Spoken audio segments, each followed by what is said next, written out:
Jim George said this: restoration and hope is available each time you return to God. Sometimes God lets you hit rock bottom so that you will discover that he is the rock at the bottom. Welcome to this week's Hope from the Hills. The Bible says this: all of us like sheep have strayed away. We have left God's path to follow our own. Yet the Lord laid on him, that's Jesus, the sins of us all.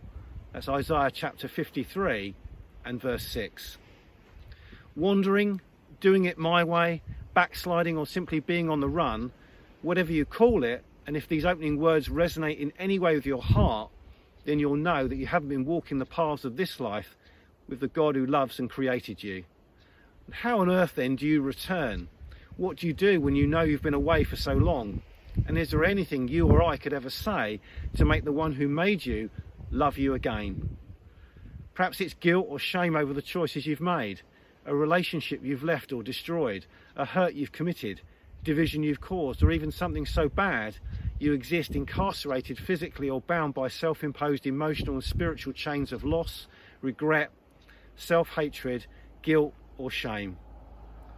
The winter has been long, the days never quite penetrating the darkness, and yet despite the coldness you feel towards God, if you allow yourself to listen, you can hear his voice calling you to bring you back to him and the life that you should have always been living.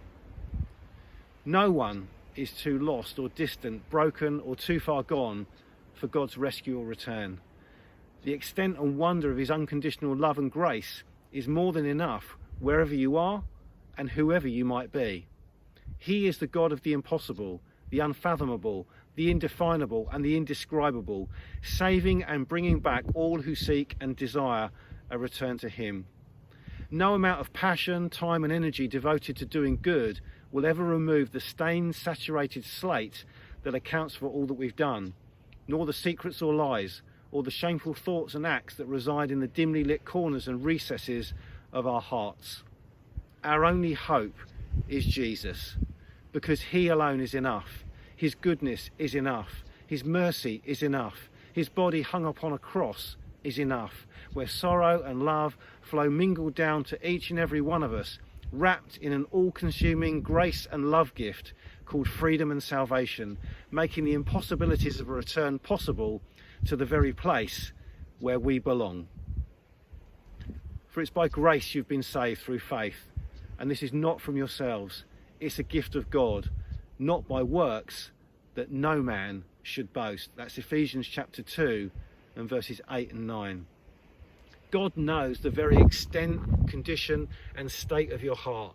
He sees the weight of guilt and shame upon your back, and he knows the energy it takes for you to fake it to the world when inside you're just broken, hurt and lost.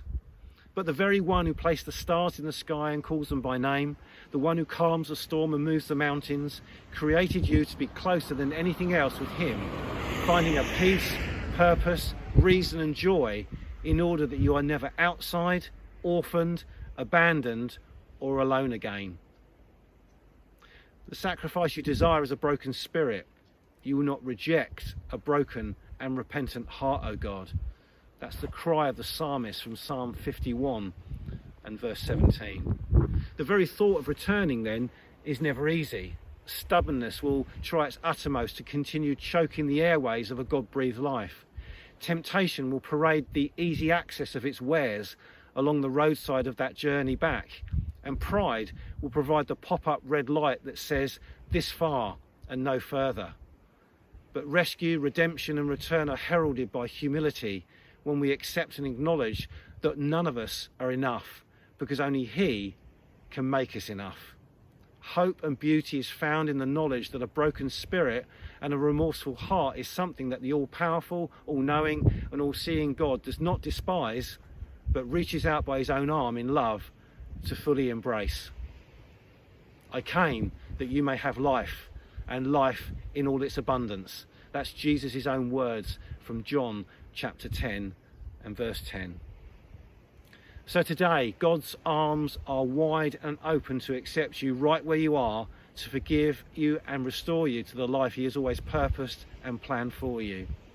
Let go of guilt and shame of knowing that sin, in all its subtleties and guises, has somehow deceived you. And believe in God's mercy and the assurance of God's promised salvation to all who seek his forgiveness through the confession of your sin and the admission of your wrongdoing. I'll see you next time.